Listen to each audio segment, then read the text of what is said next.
Alléluia. Alléluia.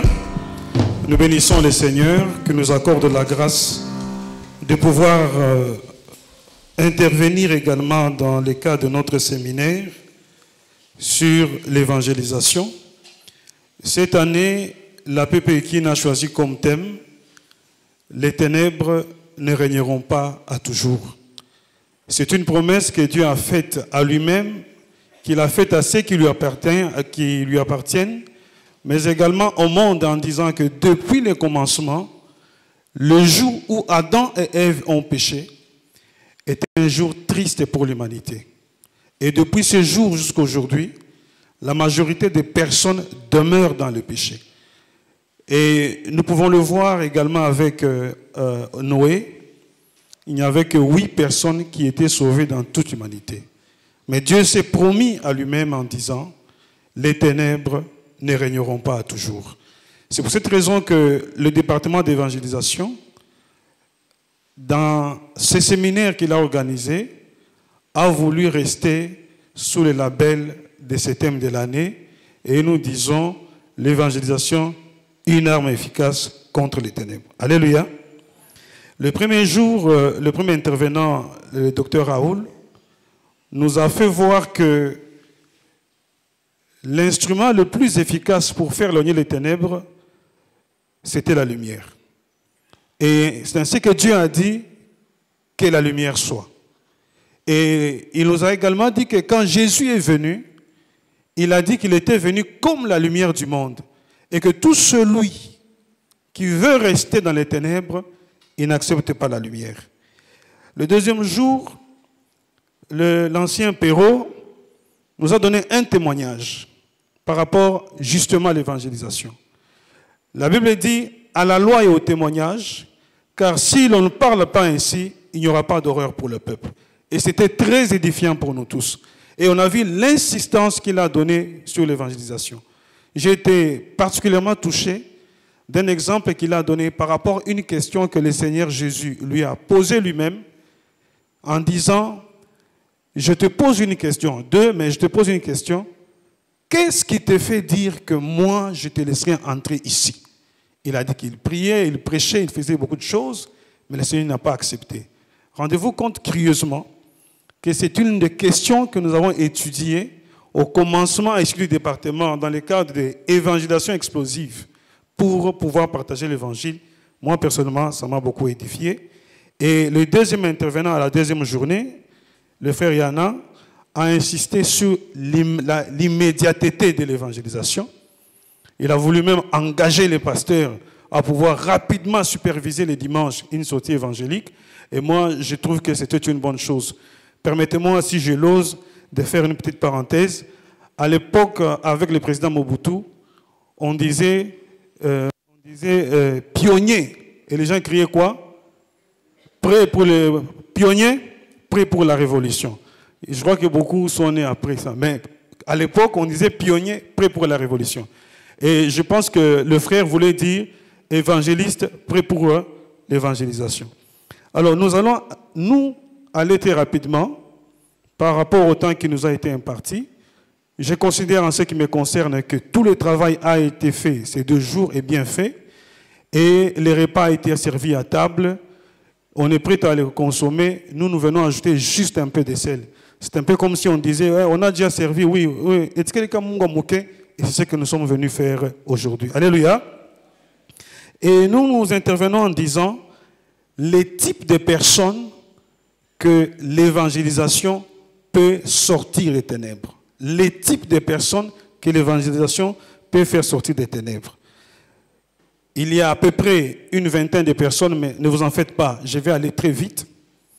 Et je voudrais nous prévenir aussi que vous n'avez pas à attendre en disant oui, à la fin de ces séminaires, je suis prêt à aller évangéliser, mais comme je n'ai pas retenu très bien tous les types de personnes qu'on a donné, donc je ne suis pas prêt. Non, non, non, non.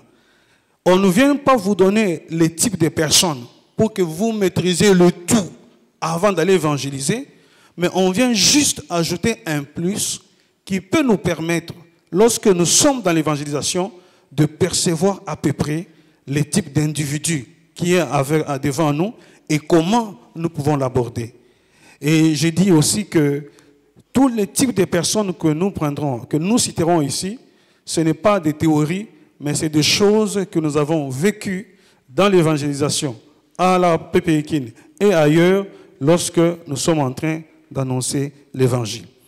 Alors, en donnant ce type de personnes, nous dirons chaque fois profil et attitude. Dans le profil, c'est comme la description.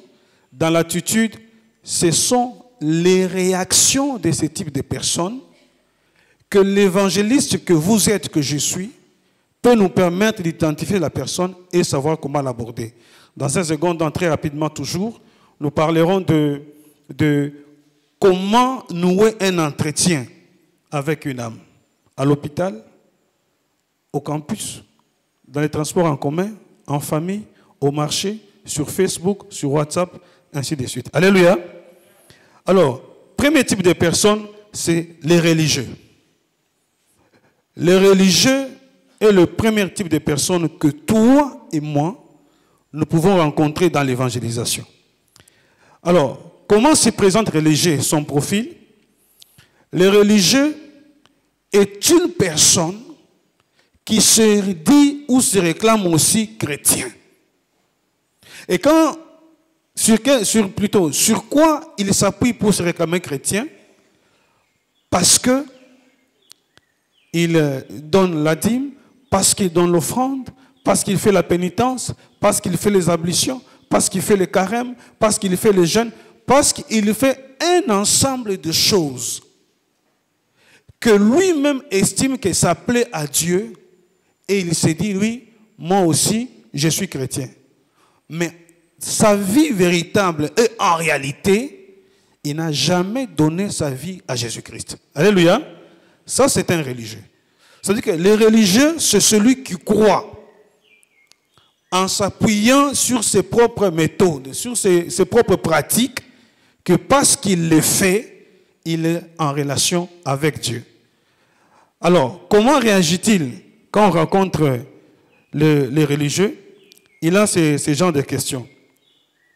Quand vous lui parlez, il dit par exemple, moi aussi je suis chrétien de naissance. En plus, d'ailleurs, à 3 ans déjà, j'avais été baptisé par le prêtre. Une parenthèse, je ne veux pas qu'on aille m'accuser. Oh non, il a cité le prêtre. Non, je parle de ce que j'ai rencontré dans les saints évangéliques, donc je demande à ce que vous ne pensiez pas devoir aller m'accuser. Alléluia. Autre réaction, depuis mon enfance, j'ai reçu une éducation chrétienne, elle me suffit. Je n'ai donc pas besoin de recevoir Jésus-Christ dans ma vie, car il me connaît déjà. Dans ma vie, j'ai pris beaucoup de sacrements.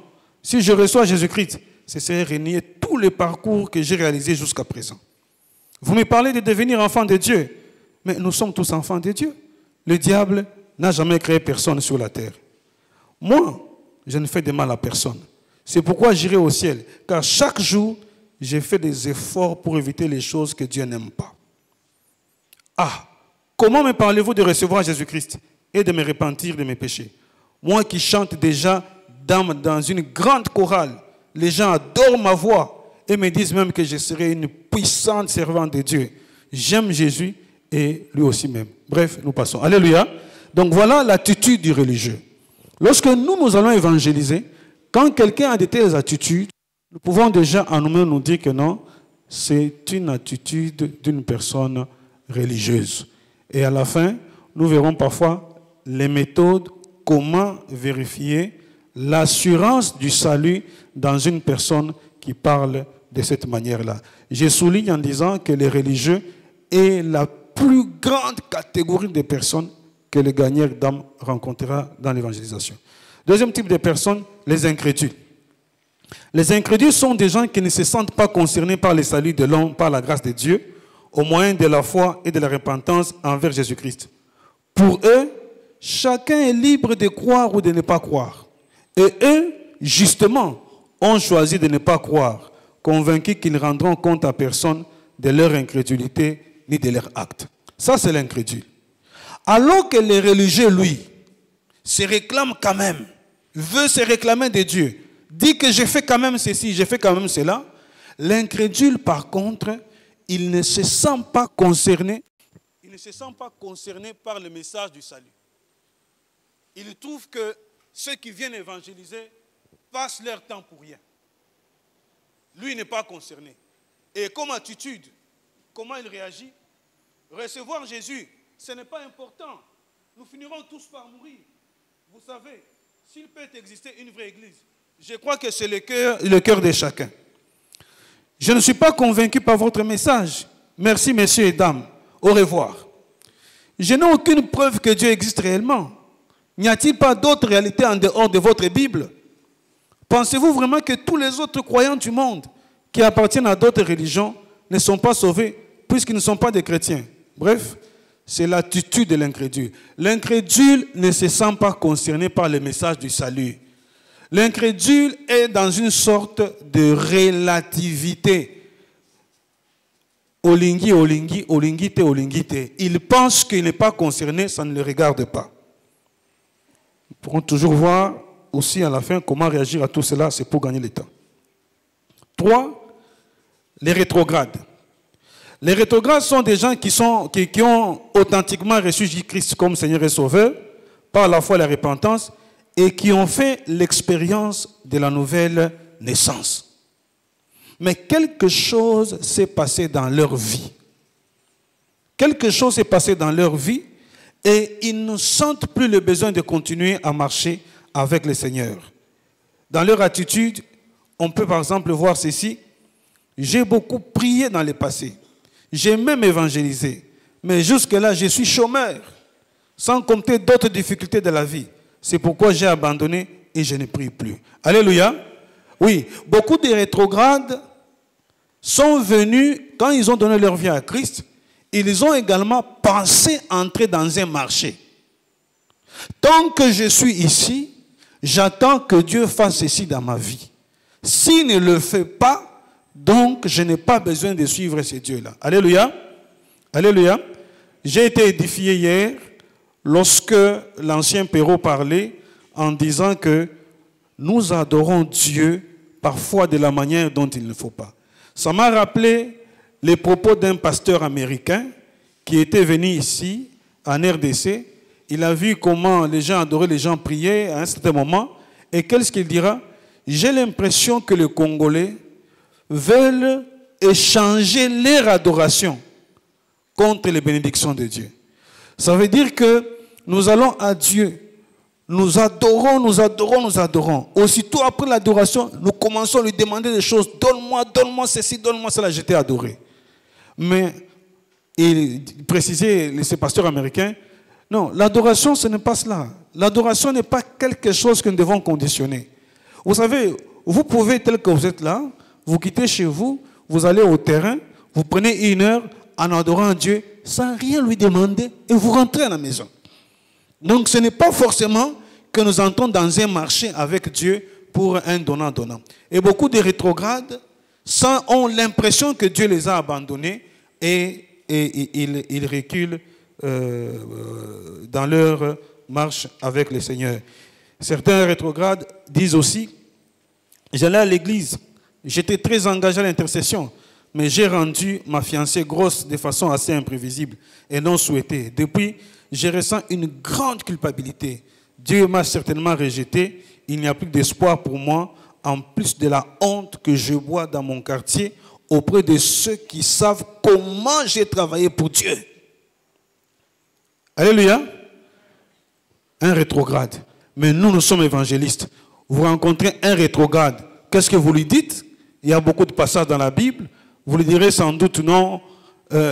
Tant qu'il y a la vie, il y a encore de l'espoir. Car un chien vivant vaut mieux qu'un lion mort. C'est vrai, Dieu n'a pas été content de l'acte, mais tant que tu as la vie, peut s'humilier encore devant le Seigneur et se lever et l'encourager à reprendre le travail avec Dieu. Quatrièmement, nous avons les lâches. Les lâches. Dans l'évangélisation, vous pouvez rencontrer aussi des personnes lâches. Il y a des âmes lâches. Lorsque nous lisons la Bible, dans le livre d'Apocalypse, au chapitre 21, le verset 8, la Bible dit, Mais pour les lâches, les incrédules, les abominables, les idolâtres, les menteurs, leur part sera dans l'étang ardent de feu et dans l'étang ardent de feu.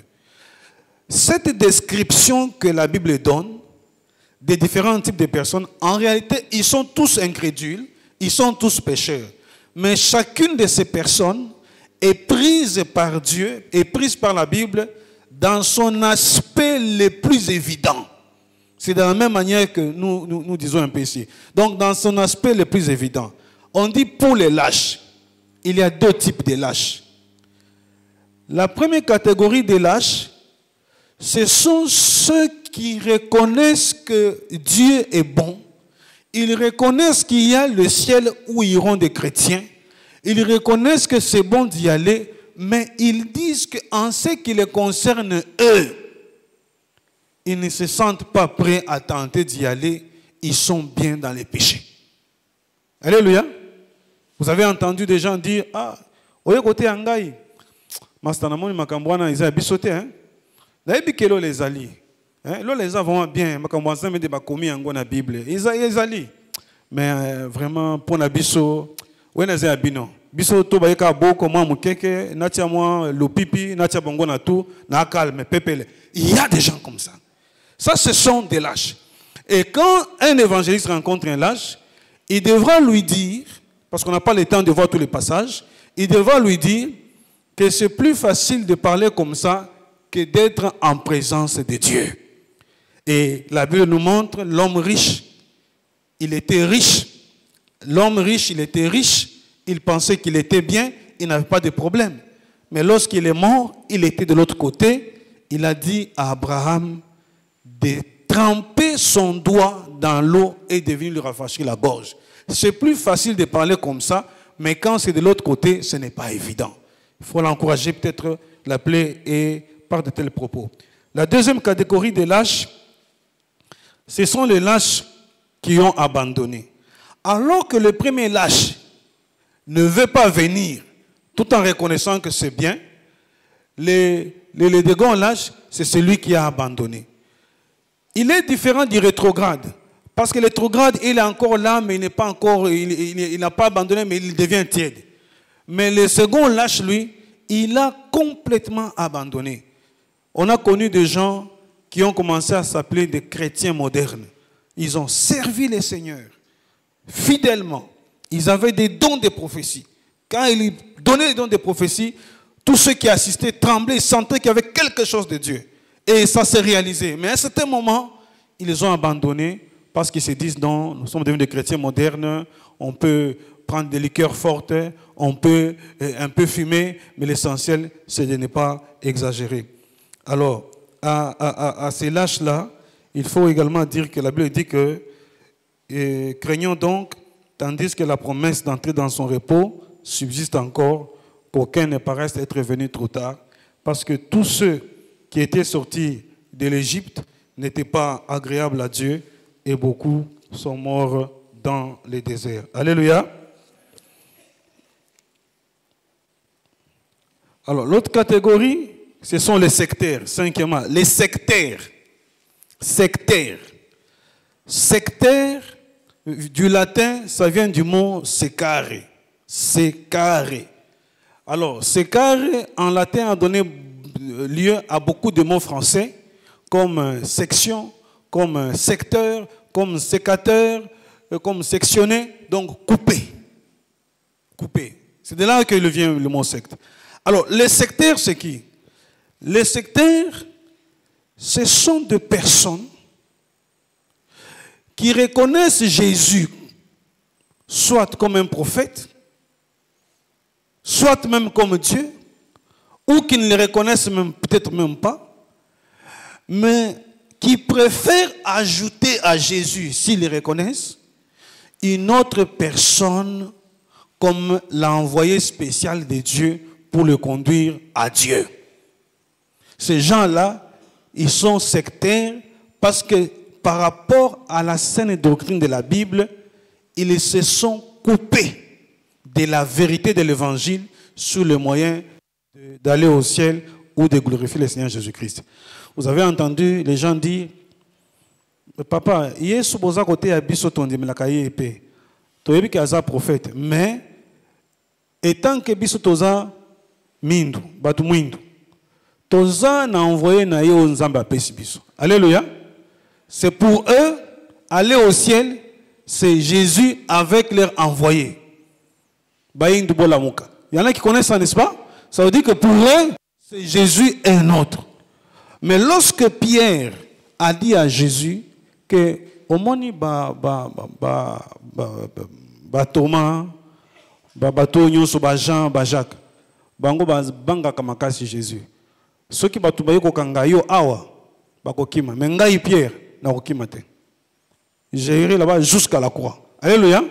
Et vous savez comment Jésus est allé à la croix avec Pierre, n'est-ce pas? Alléluia. Est-ce que nous sommes présents? Est-ce que vous savez comment Jésus est mort à la croix avec Pierre, non? Comment Pierre tenait Jésus à la croix? Vous savez ça, non? Alléluia. Oh. Alléluia. Mais Pierre a aidé Jésus à la croix comme on collait la terre. Vous savez ça? Jésus est monté à la croix seul. Alléluia. Et il n'y a qu'une seule croix. Il n'y a pas la croix pour la foi des Chinois, la croix pour la foi des Français, la croix pour la foi des Congolais. Une seule croix. Un seul Messie. Un seul médiateur qui nous conduit vers Dieu. Alléluia. C'est cela qu'il faudra dire. Avec la coordination au niveau du DEV, si Dieu veut, nous pourrons organiser peut-être plus ça des séances pour rendre ces réponses plus pratiques. Donc, nous sommes dans un pays où il y a beaucoup de sectes et les gens ne le savent pas. On a même vu il y a 2 ou 3 jours des chrétiens changer de profil parce qu'ils ont trouvé une autre ville sainte dans notre pays. Chez nous, nous avons tout. Pas seulement les mines, mais nous pouvons prendre les villes saintes en Israël, nous amenons ici. Alléluia.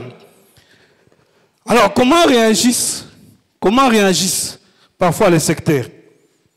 Nous connaissons Dieu, mais pour être en contact avec lui, nous demandons à Papa Mokosi et à Maman la prophétesse de nous conduire à Dieu, car c'est lui qui a reçu cette mission. Hein, il a de grandes révélations. Alléluia. Nous aussi, nous croyons en Jésus-Christ, mais notre prophète a reçu de Dieu la mission d'achever ce que Jésus-Christ n'avait pas achevé. Vous n'avez jamais entendu ça? Alléluia. Il y a des gens qui disent que Jésus n'a pas achevé. Lorsque l'apôtre Paul dit ce que Jésus n'a pas achevé, je l'achève à ma chair, il parle symboliquement. Ce n'est pas que Jésus n'ait pas tout achevé. Jésus a tout achevé. Alléluia. Et je vous donne un exemple. Lorsque nous lisons la Bible dit que Jésus, quand il était à la croix, dit « J'ai soif pour que l'écriture soit accomplie ». Ça veut dire quoi? Ça veut dire que même les scientifiques le disent, il y a environ 300 prophéties qui se sont réalisées sur la personne de Jésus-Christ quand elle était sur la terre. Pourquoi? Parce que Dieu veut nous donner la certitude que lorsqu'il a promis que le Messie viendrait, il ne peut y avoir une personne sur laquelle, comme Jésus, autant de prophéties se sont réalisées. Ce n'est pas possible. Donc le Messie est vraiment Jésus-Christ de Nazareth. Il n'y en a pas un autre. Et c'est celui en qui nous devons croire. Vous avez l'exemple. On dit, Jésus est monté sur le petit âne afin que l'écriture soit accomplie. Parce que l'écriture avait dit, Israël, voici ton roi, viens à toi monter sur le petit âne. Il met du fiel dans ma nourriture. On lui a donné du vinaigre à la croix. La Bible dit, j'ai soif. Et Jésus dit, tout est accompli pour que tout celui qui lit la Bible, il va voir ce petit apparemment détail et dit non, ça s'accomplit dans cet homme. Donc cet homme est vraiment le Messie. Et un centenier, quand il était là, il a dit certainement cet homme était enfant de Dieu. Alléluia. 6, nous avons le receveuriste. C'est un mot que nous avons créé. Le receveuriste. Le receveuriste, ce sont des gens. Ce qu'on a côté aïe, ayambakaka. Tu t'assois avec lui, mon frère, tu lui parles. Tu veux donner ta vie à Jésus? Papa, naboya ponanini. Biso to pesa kaka. Omoni, biso boza ma missionnaire. Lobby bâtiment de jour bayaki. Tout cela qui na bango. Kuna pe lobby okuna ba musu bayaki. Donc to yambakaka papa. Papa, tu es embaillé sur les sous. L'homme est embaillé sur les sous. Ça, ce sont les receveuristes. Alléluia. Et ils reçoivent toujours. À ces personnes, il faut dire en principe que Jésus, on le reçoit une fois pour toutes dans sa vie, pour autant qu'on l'a reçu sincèrement. Septièmement, nous avons les moralistes. Les moralistes sont des gens qui attachent la plus grande importance à la bonne éducation et au respect des règles morales édictées par les hommes. En revanche, ils négligent la foi en Jésus-Christ et la repentance envers Dieu. Ils sont plutôt satisfaits de leur bonne éducation, d'être des paisibles citoyens et non des paisibles âmes. Et non des paisibles âmes. Vous savez, surtout Bato Batanga Mengi, les gens, les professeurs, quand vous voulez parler, oh là là, ces histoires-là de Jésus, Dieu comme ça, vous savez, il faut laisser ces choses-là. Hein? C'est nous ne sommes pas bien, parce que les Blancs sont bien, ils sont développés, vous êtes toujours des binzam, tout ça. Non, non, non, non. Laissez-moi ces choses-là. Est-ce que vous d'abord, vous, les gens de la PPK ici, est-ce que vous avez construit des écoles? Laissez-nous tranquilles. Il y a des gens qui réagissent comme ça. Jésus nous a envoyés annoncer l'évangile. L'évangile est une arme efficace contre les ténèbres, mais il ne nous a pas envoyés forcément à montrer combien nous sommes intellectuels. Alléluia. Il y a les gens, les confidentialistes, donc ceux qui ne veulent pas se relever, qui cachent. Les intellectualistes, c'est la même chose. Je passe rapidement pour bien gérer les temps. Il y a les rationalistes. J'insiste un peu sur les rationalistes. Les rationalistes, ce sont des gens qui assument leurs péchés, qui reconnaissent qu'ils sont des pécheurs, qui vous disent même en détail que je vole. Mais, comme on dit, rationaliste, ça veut dire qu'ils donnent une raison au mal qu'ils font. On lui dit, nous voulons vous parler de Jésus-Christ.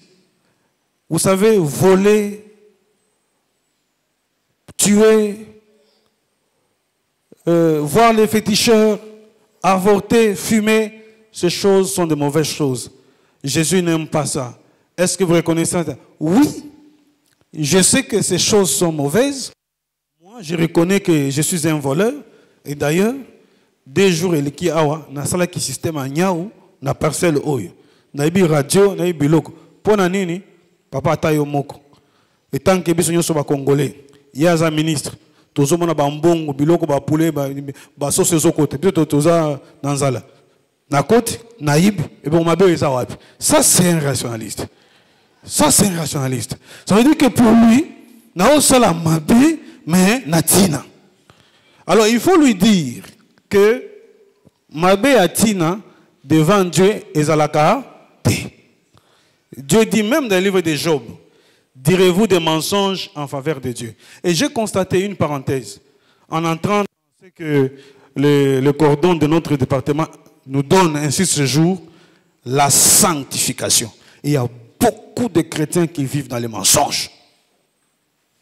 Beaucoup de chrétiens vivent dans les mensonges. Donc, Yekoutou, à mon avis, Koko, c'est un angle gravité. Assis à cette catégorie, avorter, empoisonner, c'est ça qui est grave. Mentir, non. Il ment même publiquement. Alléluia. Il ment même publiquement. Il y a une chrétienne qui m'a dit, frère Coco, toute vérité n'est pas bonne à dire. Donc, pourquoi ça m'a moqué? Je dis, ah bon? Et elle ajoute, au éviter, Bible et lobby, ne sois pas juste à l'excès. Donc, il y a des chrétiens comme ça. Et même parmi les évangélistes, ils sont des menteurs. Mais, Ananias et Saphira, ils étaient morts quand ils avaient empoisonné leurs enfants. Vous savez ça, non? Oh. Ananias et Saphira sont morts pour avoir empoisonné leur fils aîné. Alors, donc, vous vérifiez la Bible. Alors, répétons alors ensemble. Ananias et Saphira sont morts pour avoir menti. Alors, voyons nos vies. Si nous mentons, je pense que le docteur Raoul nous l'a dit ça le premier jour, nous amenons les ténèbres à nous. Alors que Dieu veut que nous soyons des instruments pour chasser les ténèbres. Alors, nous sommes de la lumière. Dieu est lumière, il n'y a point de ténèbres en lui. Et s'il est en moi, donc je suis lumière. Et on nous a donné le passage de Matthieu chapitre 6, verset 23. Si la lumière qui est en toi est ténèbres, combien grandes seront ces ténèbres? Le frère, quand il nous a donné ça, il a précisé, il a dit trois choses. Il y a les ténèbres de toi-même, les ténèbres des démons et les ténèbres de Satan. Et moi, je voudrais ajouter quelque chose ce soir par rapport à ça. Matthieu 6, 23. Si l'œil est la lampe du corps, si tout ton œil est éclairé, tout ton corps sera éclairé. L'œil là dont on parle, c'est ton jugement spirituel des choses. Et la Bible ajoute, si ton corps est éclairé, si ton corps est éclairé, tu seras dans l'éclairage. Mais si la lumière qui est en toi est ténèbres, combien grandes seront ces ténèbres? Les ténèbres ne régneront pas toujours.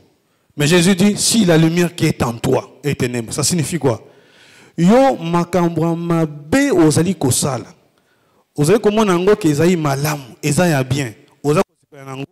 Et tu crois que tu es dans les ténèbres. Tu es à plaindre parce que le moyen qu'on te ouvre la tête, il faut qu'Anzamba va intervenir. Mais il y a quelqu'un qui est dans le péché. Il y a quelqu'un qui est dans le péché.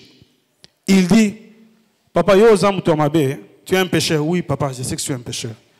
Pourquoi tu fais ces choses? Ah, je me pose la question. Vraiment, Zamba Salisangai.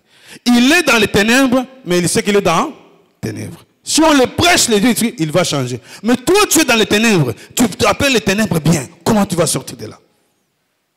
Alléluia. Si la lumière qui est en toi est ténèbres. Et comment tu vas faire sortir les autres des ténèbres? Donc, nous sommes aussi parmi des gens, nous nous comportons comme des rationalistes. Nous devons abandonner. Il y a aussi les conditionnalistes. Batu Oyo, ils donnent des conditions avant de donner leur vie à Jésus. On vient lui parler. Frère, si tu vis dans le péché, si tu vis dans ceci, si tu vis dans cela, ce n'est pas bien. Il faut abandonner le péché et donner ta vie à Jésus-Christ. Est-ce que tu es d'accord? Il vous répond comme ça. En tout cas, frère, bien. Vous êtes des frères sérieux. On le sait. D'ailleurs, dans tous les quartiers, on parle de vous. Même moi, je vous respecte, vous ne me connaissez pas. Je suis vraiment content que vous soyez venus me parler. Mais vous me demandez de donner ma vie à Jésus-Christ. Je suis prêt à le faire. À une condition. Samedi, je suis invité pour la prédote de ma fiancée. Mais je vois que le papa de ma fiancée, c'est un pasteur. Il a beaucoup de doutes sur moi. Mais si vous dites que vous allez m'accompagner, comme on vous connaît bien les quartiers, qui là-bas, comme ça, il va vous voir, vous aussi, vous êtes des frères, vous m'accompagnez. Je donne ma vie à Jésus-Christ. Ça, c'est qui? Un conditionnaliste. Et beaucoup de gens sont dans leur cœur des conditionnalistes vis-à-vis de Dieu. Même parmi les évangélistes. Ils donnent des conditions à Dieu. Toujours des conditions. Si tu... Et c'est ce que Jacob faisait aussi. Hein? Lorsqu'il est venu là-bas, il n'avait pas de pain. Il dit, Seigneur, si tu me donnes du pain et que je mange, tu seras qui? Jacob a dit à Dieu, si tu me donnes du pain et je mange, tu seras qui? Tu seras mon Dieu. Et Dieu est tenté de l'enseigner petit à petit. Ce n'est pas comme ça qu'on vit dans la vie. Ça veut dire, aux conditionnalistes, en résumé, il faut dire que non. C'est nous qui avons besoin de Dieu. Alléluia. Dieu sans nous, il ne perd rien. Mais nous sans Dieu, nous perdons tout. C'est comme ça qu'on dit, vaut mieux un jour dans la présence de Dieu que 1000 ans ailleurs. Alléluia. Nous avons aussi un autre type de personnes qu'on appelle les personnalisationnistes. Les personnalisationnistes. Permettez-moi rapidement de vous raconter une petite histoire. Vers les siècles passés, en 1800, aux États-Unis, il y avait un procès au tribunal. Un vieux avocat, très expérimenté, très rodé, qui plaidait contre un avocat stagiaire. Le vieux avocat, on lui a donné la parole en premier.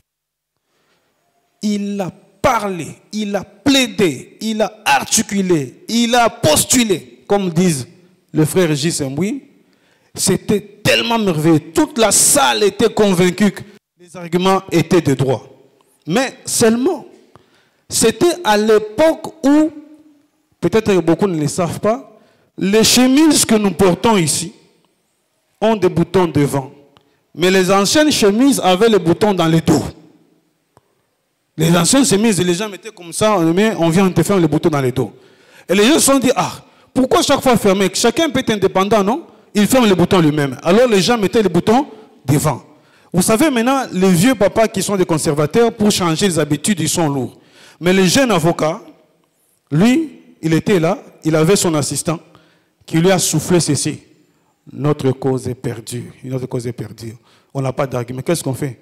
Attaque seulement l'avocat de la partie adverse. Alléluia. Il a dit de faire quoi? D'attaquer qui? D'attaquer l'avocat de la partie adverse. Pas d'attaquer l'autre partie pour laquelle on plaide. Alors il prend la parole, le jeune avocat. Il dit au tribunal, Monsieur le Président, c'est vrai, le confrère a plaidé. Tout le monde a entendu. Moi aussi, je voudrais plaider pour défendre mon client. Mais je ne veux pas plaider pour défendre mon client. Je pense que cet avocat est malade. Vous ne devez pas l'écouter. Nous tous, on a des chemises de boutons devant. Lui, il a encore le bouton derrière. Et vous allez l'écouter des fois comme ça. Non, comme ça. Le procès était fini. On a levé les... Non, cet avocat n'est pas normal. Ce sont des choses aussi qu'on voit dans l'évangélisation. Vous allez évangéliser un vieux papa qui est à l'université. Il vous regarde d'abord. Toi, d'abord, tu es qui? Tu es une soeur, tu as porté les pantalons. Oui. Pourquoi tu as porté les pantalons? Oh, papa, parce que j'ai acheté au marché. Pourquoi? Et on vous distrait comme ça, on vous distrait et vous partez sans avoir évangélisé parce qu'on vous a pris personnellement en cause. Alléluia.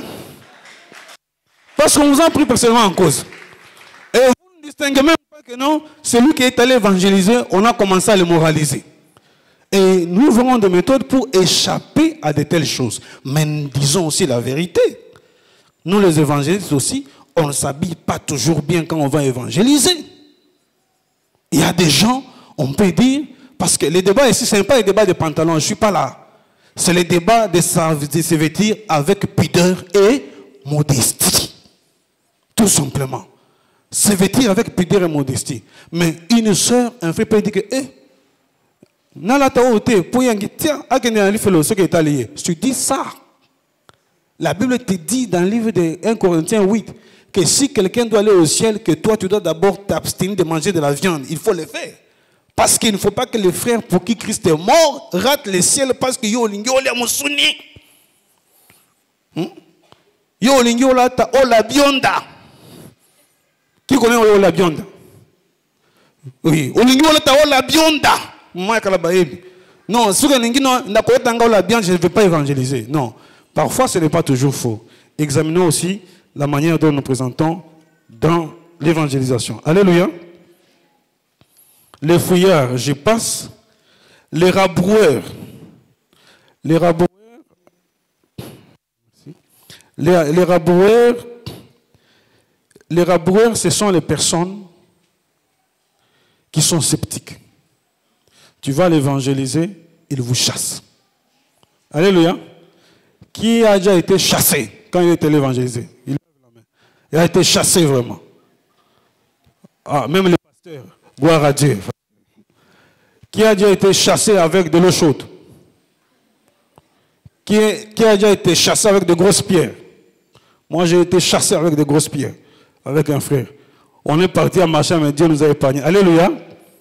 Alors, rapidement, il nous reste peu de temps.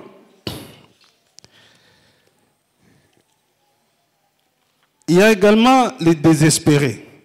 Les désespérés sont des personnes qui ont connu des chocs dans la société. Au point que quand vous venez le voir, ils trouvent l'occasion de se défouler.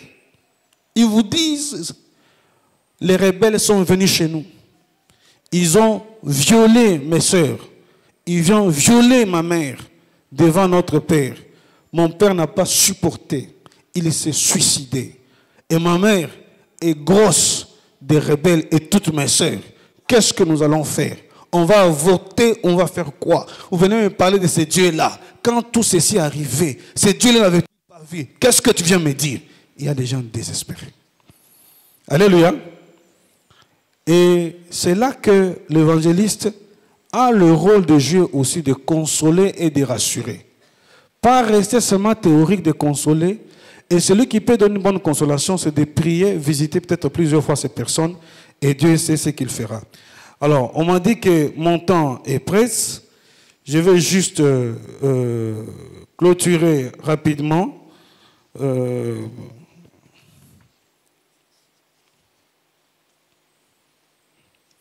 En faisant quelques recommandations, je vais sauter la deuxième partie. Je vais conclure.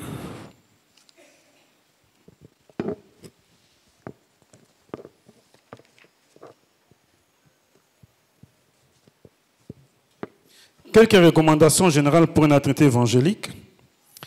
En début de conversation, il faudra autant que possible, lorsque nous parlons à une âme, éviter des questions du genre « Est-ce que toi aussi tu es chrétien ?» Parce que si vous dites à quelqu'un « Est-ce que toi aussi tu es chrétien ?» Au Congo, tout le monde se dit chrétien, n'est-ce pas? Et si vous dites toi aussi tu es chrétien, si vous n'êtes pas expérimenté, vous n'allez pas vérifier l'assurance du salut de la personne. C'est toujours mieux de le vérifier par nous-mêmes, par vous-même.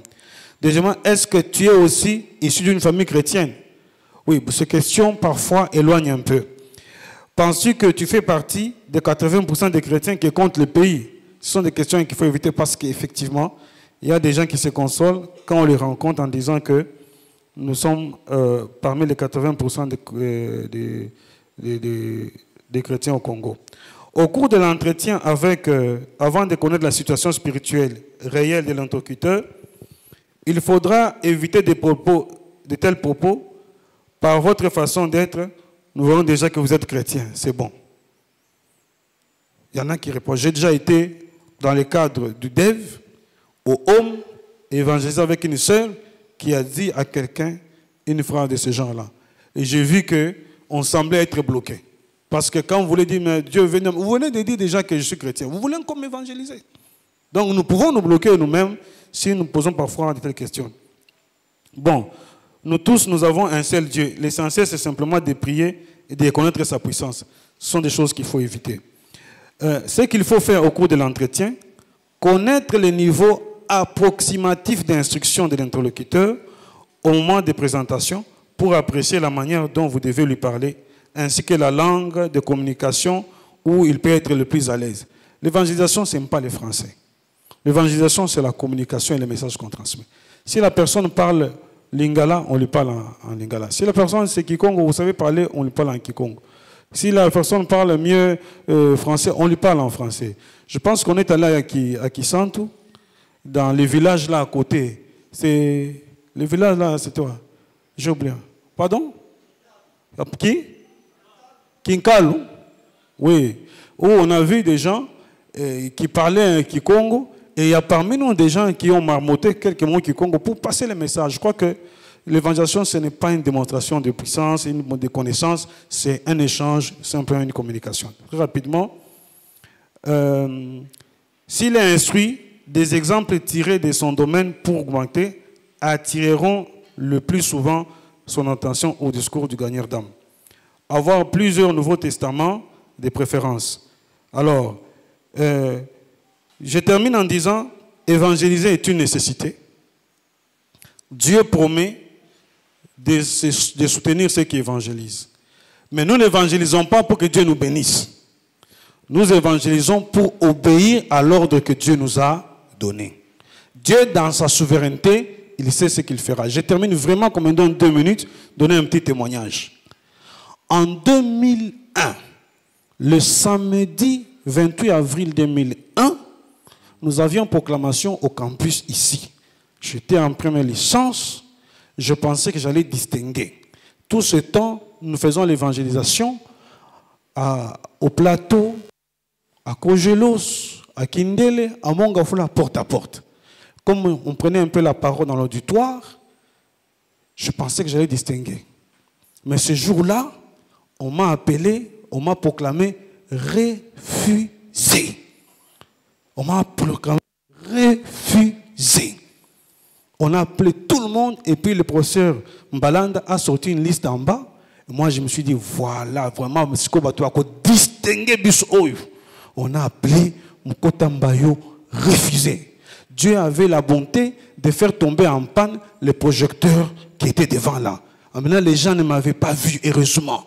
Et j'ai entendu les gens dire, yé, yé, yé. Et quelqu'un dit, non, il faut pas s'arrêter balai. Parce que yé, yé, alors, je me suis caché, je me suis retiré sur le pas, j'ai fui. Pendant que je fuyais là, le Saint-Esprit m'a dit, dis merci à Dieu parce qu'on t'a proclamé refusé. Et j'ai pris la parole, j'ai dit à Dieu, Seigneur, merci. Toute chose concourt au bien de ceux qui aiment Dieu. Romains chapitre 8, verset 28. Quand je venais ici le matin, tu savais que le soir, je serais honteux, en train d'être chassé, parce que je suis proclamé refusé. J'ai dit merci à Dieu. J'arrive à la maison, j'ai dit la nouvelle, tout le monde est content. Content pourquoi? Parce qu'il pensait que je blaguais. Et puis quand on trouvait que je ne blaguais pas, la maman a dit non, va dormir. Demain, tu auras besoin de ta force pour aller faire des démarches. Tu verras tel, tu verras tel, tu verras tel. J'ai pris des comprimés d'aspirine qui se sont révélés extraordinairement inefficaces. Quand je monte dans le lit pour dormir, le Saint-Esprit est venu me parler au cœur. Il m'a dit, Kayo Koko, Okanesenini, orgueilleux, un petit orgueilleux. Je vais dormir, demain, tu feras ceci. Tu ne feras rien. Premièrement. Deuxièmement, sache que tous tes soucis-là n'apporteront rien à ta vie. Troisièmement, tu as oublié qu'aujourd'hui, là, tu avais déjà donné rendez-vous à un frère qui aura une veillée de prière à Kindele. Ce frère-là viendra.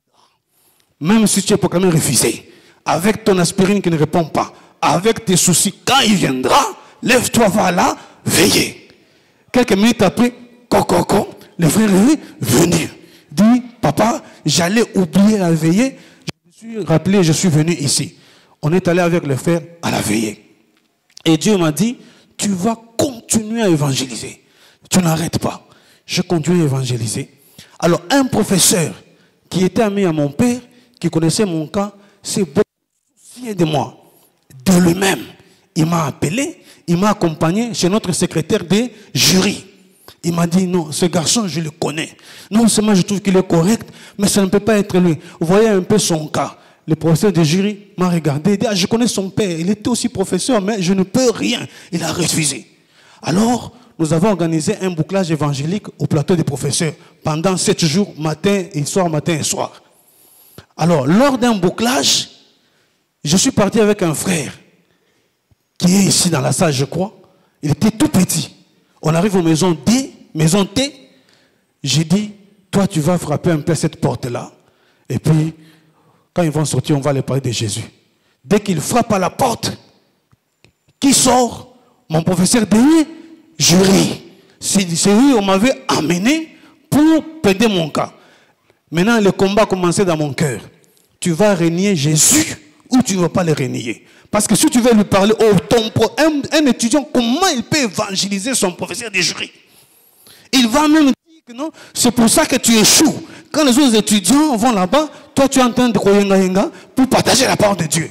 Dès qu'il sort comme ça, il m'a regardé, moi aussi je le regarde, j'étais loin, lui était là.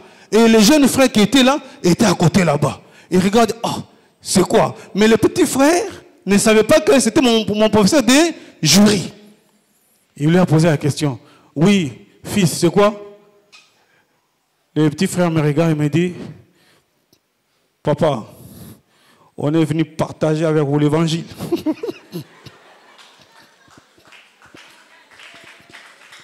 Alléluia. Moi, je suis debout, je ne sais quoi répondre. Mais le Saint-Esprit me dit, je vais voir si tu vas renier mon nom. Bien aimé, Dieu nous amène des situations où tu vas renier ou tu ne vas pas renier. Je vais voir si tu vas renier mon nom. Alors le papa dit, vous voulez faire quoi? Le petit me regarde, je ne réponds pas, il dit non, on veut partager la parole de Christ. Et puis le papa regarde et dit, la parole de Christ, vous êtes qui? Le petit me regarde, il répond, nous, on est les disciples de Jésus-Christ. Et je ne réponds pas. Ah bon, vous êtes les disciples de Jésus-Christ. Et vous voulez m'enseigner les choses que vous avez appris chez qui? Le petit me regarde, je ne réponds pas. Les choses, papa, qu'on a un peu chez Jésus-Christ. Ah bon, donc vous voulez m'enseigner? Et là, moi, je prendrai la parole pour dire, non, monsieur le professeur, les jeunes frères vous a dit qu'on ne veut pas vous évangéliser. Il vous a dit qu'on veut partager la parole avec vous. Si vous êtes d'accord, monsieur le professeur, prenez des chaises, asseyons-nous, vous allez voir que nous allons partager. Peut-être que vous aurez quelque chose à dire, mais nous aussi, nous aurons quelque chose à dire. Et le professeur a dit, vous voulez m'enseigner, il a refusé. Nous l'avons laissé et nous sommes partis. Alléluia. Alors, je termine en disant, quand cela est passé, on était en prière, une sœur qui était de la PPIKIN est allée dans une retraite à Kindel pour prier pour le voyage d'une de nos sœurs qui est notamment aux États-Unis. Dans leur retraite, nous n'étions pas là. Elle sort, elle me dit, nous étions en retraite de prière. Dieu nous a donné un message pour toi. C'est quoi le message? Dieu dit, il est content de ce que tu fais. Continue seulement à le faire, il agira dans ta vie. Et pendant ce temps, le Saint-Esprit m'a mis à cœur que non, comme tu étais un orgueilleux, chez toi à la maison, tu vas commencer à faire la vaisselle et les casseroles de la cuisine. J'ai commencé à laver toutes les couilles, tout le jour. Je faisais la vaisselle. Quand on prépare à manger, celui qui vient faire la vaisselle, c'est moi. Et je bouillais de l'eau pour mettre dans le bidon afin que nous puissions boire de l'eau. Un jour, je venais de l'évangélisation. Le lundi 12 décembre 2001. Le soir, je me mets, le Saint-Esprit me pousse à lire le livre de Luc. Je commence à lire comment les gens rendent grâce à Dieu. Et puis quelqu'un frappe à la porte et me dit, Coco, on est passé à la faculté, on vient de voir un communiqué, on a affiché que tu étais proclamé refusé par hasard en première session. Or, j'avais déjà fait la deuxième session par la foi, toujours étant refusé. Ils en ont tenu compte.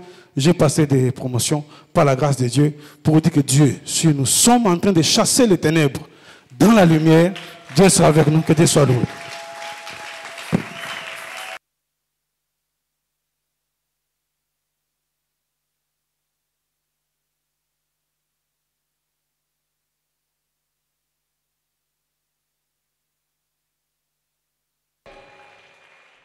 Totikala kotelema tozokende na suka. Nani apambolami mikolo oyo misatu. Gloire à Dieu. Gloire à Dieu. Nani atei mutu moko kaka lelo oyo. Baza mingi te. Qu'évangéliser, ce n'est pas facultatif, c'est une obligation.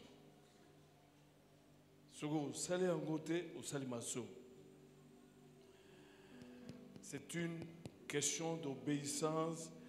Et on a pourquoi m'appelez-vous Seigneur, Seigneur, et ne faites-vous pas ce que moi je vous demande? Donc Jésus nous demande d'évangéliser. Évangéliser, en termes simples, signifie parler de l'amour de Dieu aux gens.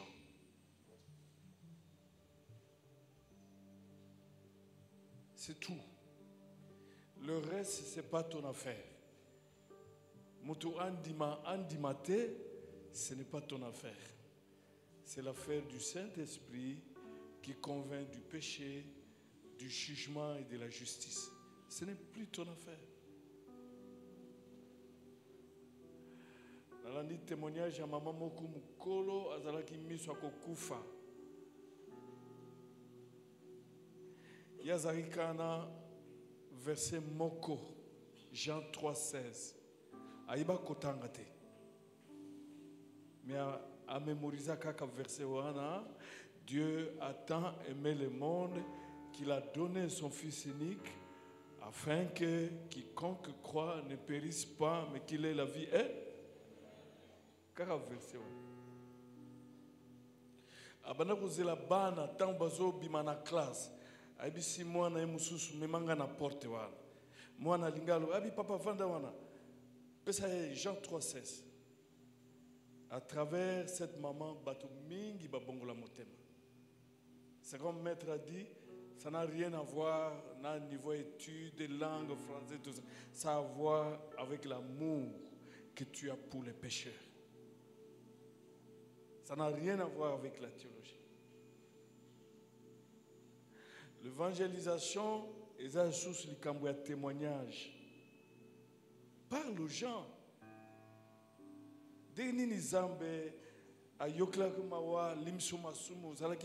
C'est ce que l'apôtre Paul a fait. Tout le temps que Paul, des fois, toujours tremblé, mais ce qu'on tangi, évangélisation Paul a sali, a yipsi batu, ndengenini, a saki na masumu, Zambia longol na masumu. Ce qui batu mingi balo barangote, poete baza sous na masumu.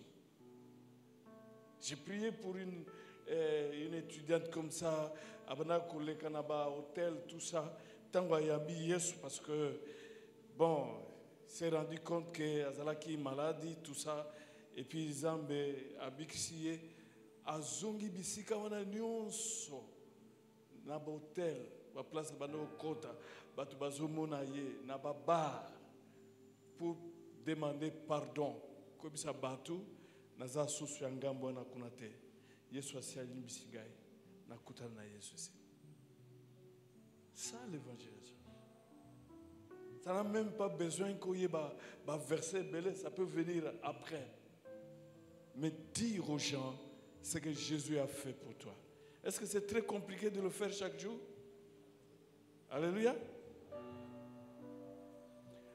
Dernière chose, le maître à lobby, nous faisons face à des puissances qui résistent à l'évangile.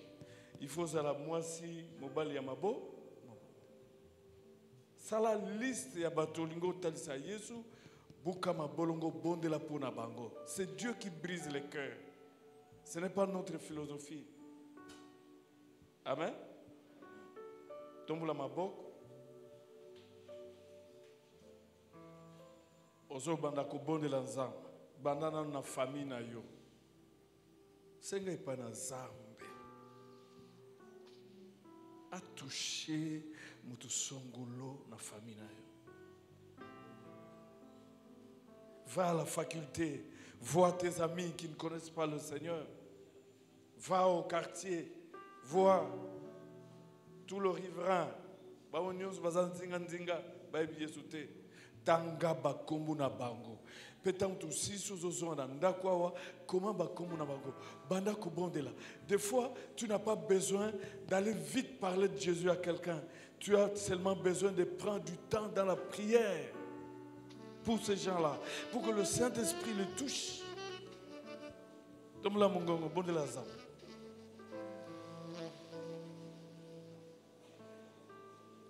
Tanga bakombu na bango.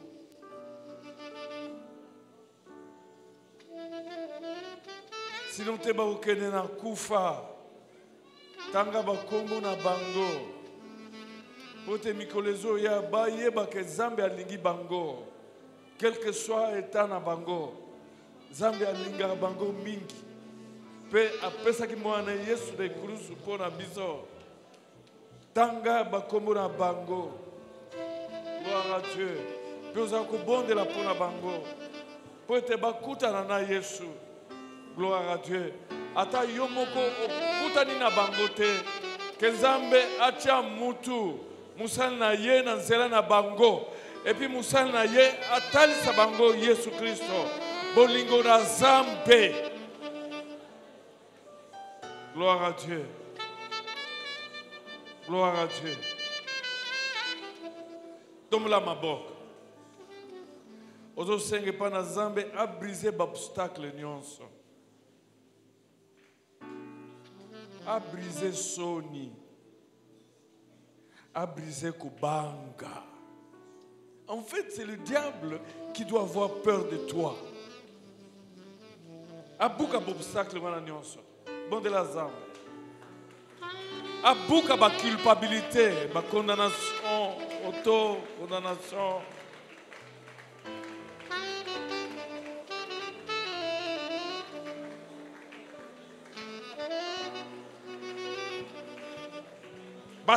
Obstacle mususu ezali spirituel.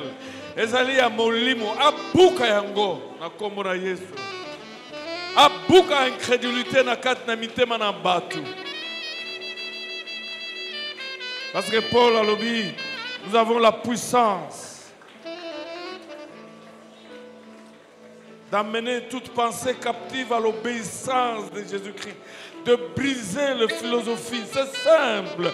Jésus est au-dessus de toute philosophie. Il est au-dessus de la logique. Il est au-dessus de toutes ces choses. Il est au-dessus du raisonnement. Il est au-dessus de toutes les intelligences. Il est le maître de la science. Abuka complexe infériorité aux Arangos.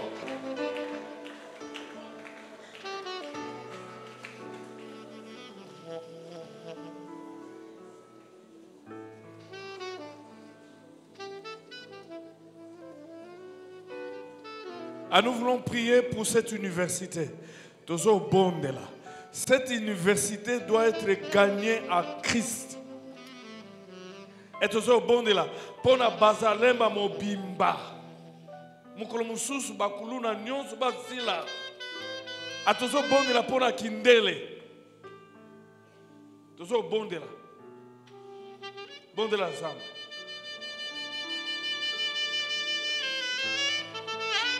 Zambé alobi, demande-moi, je te donnerai les nations. Tu le briseras comme un pot. Demande-moi. Ozo senga université oyo. À gloire à Dieu. Ozo senga ba faculté nyons pour Jésus-Christ. Ozo senga ba professeur pour Jésus-Christ. Ozo senga ba administratif pour Jésus-Christ. Molimo santo akida kokuta na bango. Abuka occultisme wana. Akida kokuta na bango. Abuka soroka wana. Akida kokuta na bango. Abuka lolendwana. Akida réclame l'université pour Jésus. Réclame l'Ivoulou pour Jésus. Réclame Bazalemba pour Jésus. Réclame Kindele pour Jésus. Gloire à Dieu. Abi, demande-moi. Je te donnerai les nations. Tu les briseras comme un pot. Allez, Seigneur, dans le nom de Jésus-Christ. Gloire à Dieu. Gloire à Dieu. Gloire à Dieu. Dombolara Mabok. Nous prions pour l'Assemblée. Et à la Sénat. Et à l'Assemblée. Nous sommes bons déjà pour le gouvernement. Nous sommes bons pour la présidence Mobimba. Nous sommes bons pour l'entreprise. Nous sommes bons pour la magistrature. Nous sommes bons là. Nous réclamons le Congo pour Jésus-Christ. Zambé a créé ma situation pour te bailler bazam. Et que par le Parlement, nous avons voté la loi de l'homosexualité. Tombola Mungongo, bon de l'ensemble, réclame. Réclame le Congo pour Jésus-Christ. Réclame l'armée pour Jésus-Christ. Réclame la police pour Jésus-Christ. Réclame la magistrature pour Jésus-Christ. Réclame les entreprises pour Jésus-Christ. Réclame le Sénat pour Jésus-Christ. Réclame dans le nom puissant de Jésus-Christ.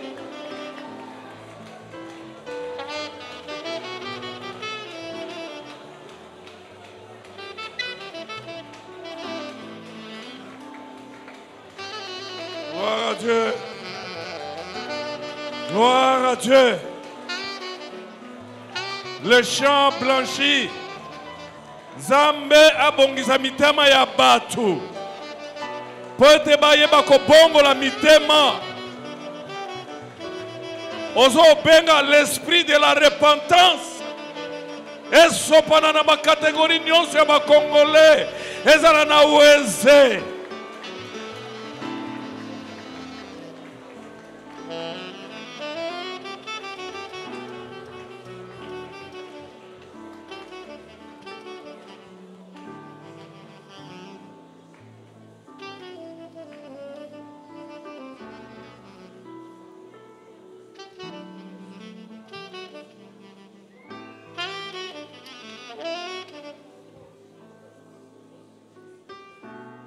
Nkolo Yesu toli kosukisa wana azoloba le champ est grand. Il y a peu d'ouvriers. Priez le maître de la moisson pour qu'il envoie d'ouvriers. Na paroisse oyo na yebaka maman moko yabana ko évangéliser na avion. Elle est auprès du Seigneur. Gloire à Dieu. Alors que nous sommes à Bilok, à Dubaï, elle évangélise. Na paroisse na yebaka maman moko mobali na yazana mutuka aboyi mobali ki na kotika na mutuka ye moko akoti na bus azoki na koteya tina RTNC. Est-ce que moi c'est ma tombe d'azawa? Aboyi mettre ma tombe ki na kotika ye na mutuka azui bis ateya na bis tina RTNC. Nous avons besoin de ces genres de soldats.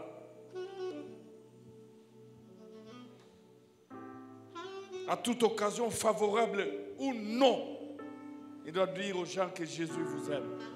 Il est mort sur la croix pour vous. C'est tout. Sans même citer un verset. Tombe là, mon bon de la Zambe, que Dieu suscite le gagneur d'âme dans cette paroisse. Il n'y a pas beaucoup de gagneurs d'âme. Des gens tout feu, tout flamme. Bazate.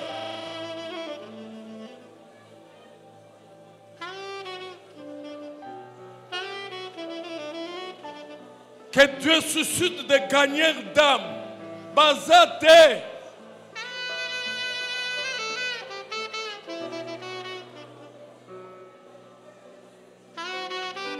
Et parce que lui-même nous a demandé de prier pour que Dieu envoie ses serviteurs dans la moisson. Nous avons besoin de gagneurs d'âme. Besoin de gagneurs d'âme dans la clinique. Nous avons besoin de gagneurs d'âme dans l'université. Nous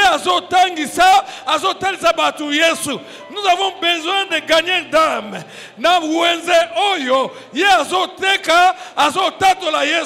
nous avons besoin de gagneurs d'âme dans Mboka Oyo.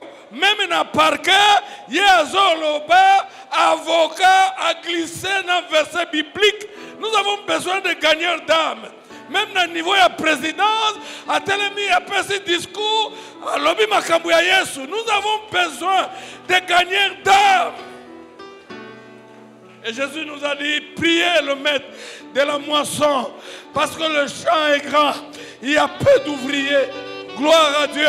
Il y a beaucoup de chrétiens, mais il n'y a pas assez d'ouvriers pour entrer dans le royaume des ténèbres et arracher tous ceux qui sont liés, briser le chaîne par l'évangile, entrer dans le ténèbre, piller le ténèbre, entrer dans le ténèbre, détruire par la puissance de l'évangile.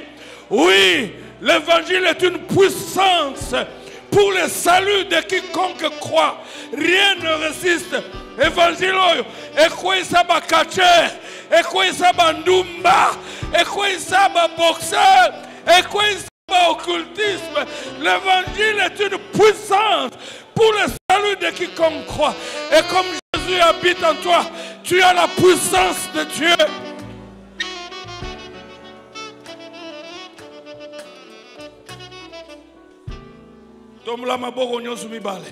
Fais cette prière après moi. Seigneur, je te bénis parce que ton évangélisation reste un modèle pour moi. Tu es allé partout. Tu as parlé de ton Père. Je te bénis. Parce que si en Galilée, tu étais galiléen, à Kinshasa, tu es quinois, tu es moi.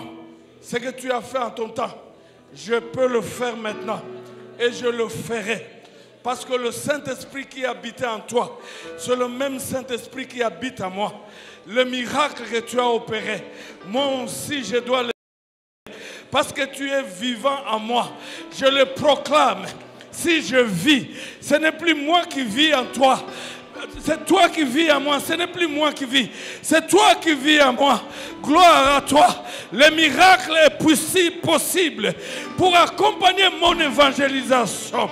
Je décide, je me lève. Gloire à Dieu. Je suis révolutionnaire. Gloire à Dieu.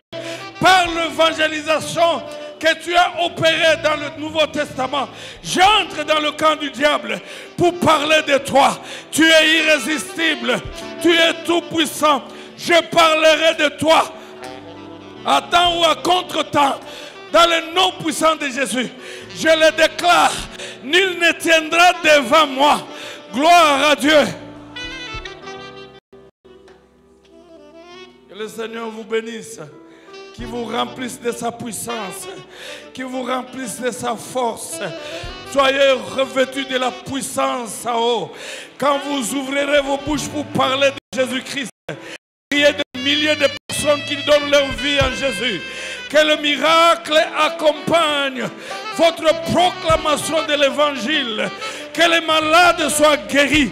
Que les possédés soient libérés. Au nom puissant de Jésus-Christ. Gloire à Dieu. Que la puissance de Dieu coule et se déverse.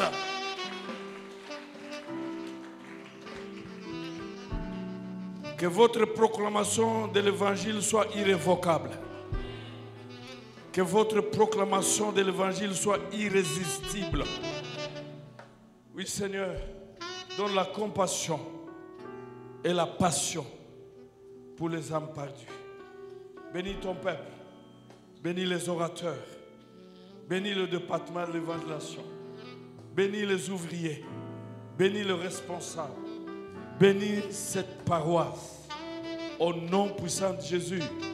Que l'Éternel vous bénisse. Qu'il vous protège. Qu'il pourvoie à vos besoins. Qu'il s'occupe de ce qui vous préoccupe. Qu'il accomplisse vos vœux. Qu'il vous donne la paix et la joie. Qu'il vous donne ce que vos cœurs désirent. Soyez libérés dans le nom puissant de Jésus afin de vous occuper de l'œuvre du royaume. Au nom de... Amen.